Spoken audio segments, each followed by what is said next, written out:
has prepared its crime analysis for the year 2023, and this year there has been a major decrease of 28.42% in IPC cases that have been registered this year compared to last year.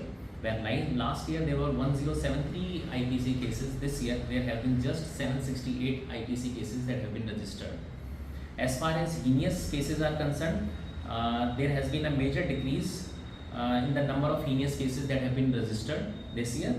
When we talk about murder, while there were 9 cases that have been reported this year and all have been worked out. If I talk about the last 5 years, in 2019 there were 19 cases, in 2020 there were 13 cases, 2021 there were 16 cases, 2022 there were 25 cases of murder, and this year just 9 cases and all have been worked out.